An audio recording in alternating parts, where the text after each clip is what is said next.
Hello guys, my name is Ijeoma Ucheibe and welcome to my channel where I talk about everything HR related and its intersection with the law under the Naija HR Chic Series with me.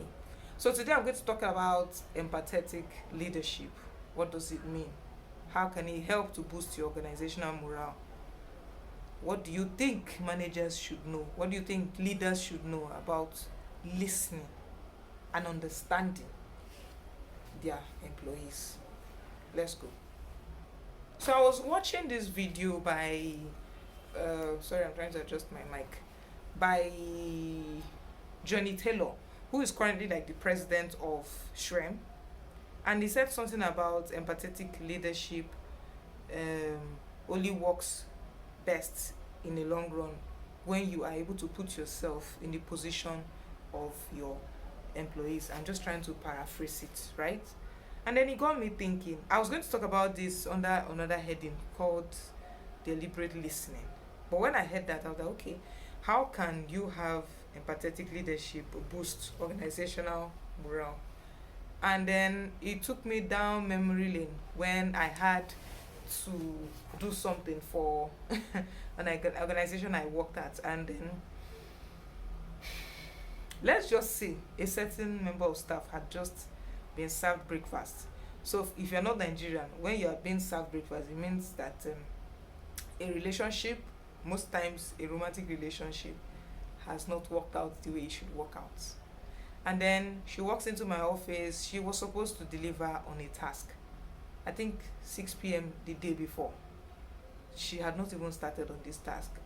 And typical me, I was about to go off before I got to a point where I was a little bit emotionally intelligent, because it's still a work in progress for me sometimes. Let me just not even lie, because people who know me will be watching this video and they will be calling me out on my BS, right?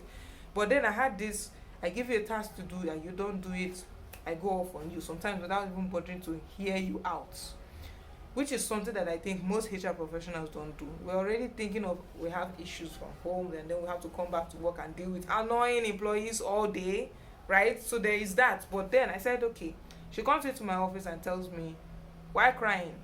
Most HR professionals are like, okay, how's that my business? But then again, I thought about it. I said, okay, put yourself in her shoes. She's going through a lot. The way you would handle a breakup or being served breakfast is different from her, because you are older, you are wiser, you're able to keep it together for work, and then when you go home, you can bawl your eyes out in the bathroom while listening to love songs.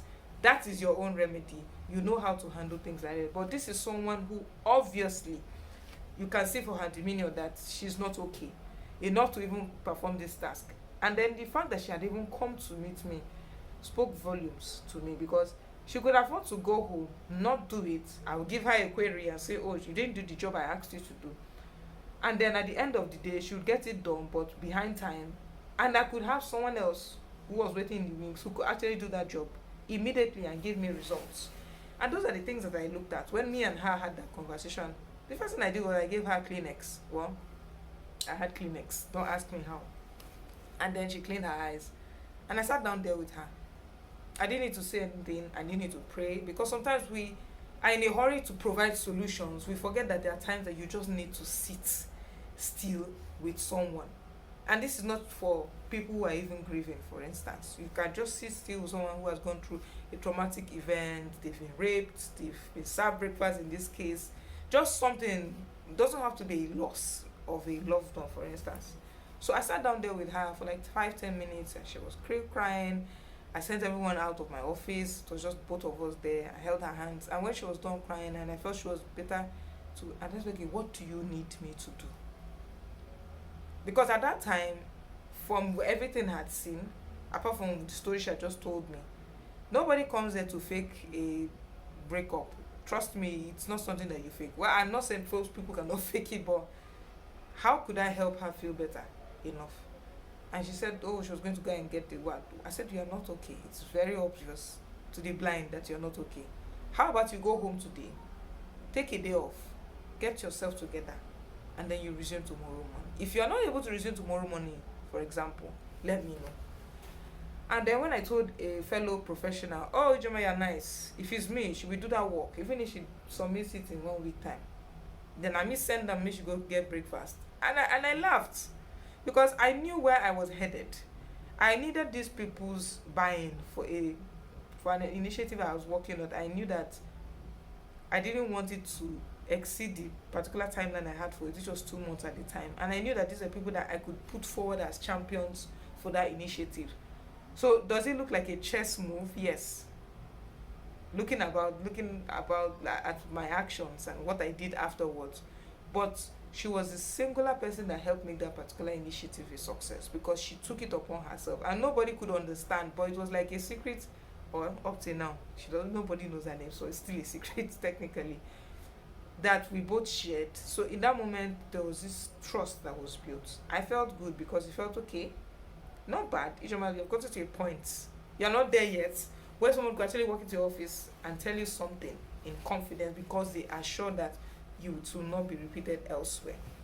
So I was very impressed with myself, and I know that okay, over time when I started implementing those things, deliberate listening, intentional listening to employees before having the need to shout at them on not performing on the job, overall it helped with organizational morale. Not immediately, of course, but there was this free atmosphere. Everybody could walk into HR's office, well, not say anything, sha, but you could actually walk in there, HR, good morning. Then before, when everybody would greet me and walk into the office, it's almost like we came here to work. It didn't make me their friend, but they were comfortable enough to walk into my office and tell me things that they otherwise would not have told me months before. So what do you think about today's episode? Is this something that you're willing to try out on your staff and then of course come back with the testimony on this channel? Or do you think Ijeoma has come again with one of those cock and bull stories? Yes, because someone actually thinks that I was lying on one of my stories, but that's a story for another day though. And then, do you think that with Nigerian employees, with everything they've been through, trauma and all that, are you sure they are going to be able to open up and let you know, okay, this is why we're not performing on the job, or this is why we did not carry out a particular task, that sort of thing? Well, let me know in the comment section because we like to keep it very interactive here. What you think about today's episode? Please like, please share. And most importantly, please, don't forget to subscribe. We're at 78. Let's get it up to 100, before June.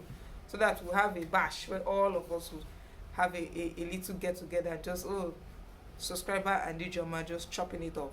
And then, if you are not under a rock, you should know that I already have a podcast, right? It's on Spotify, it's on Anchor, it's on Radio Public. Please follow us on there, okay?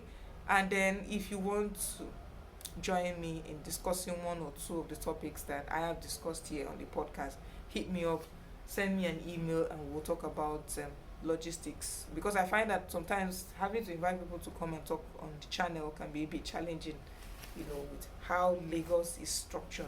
So I said, okay, let me move over to a podcast near you. So who knows, this podcast could be everywhere podcasts are aired in nearest future. So watch this space. Do let me know what you thought about today's episode, and I will speak with you guys very, very soon.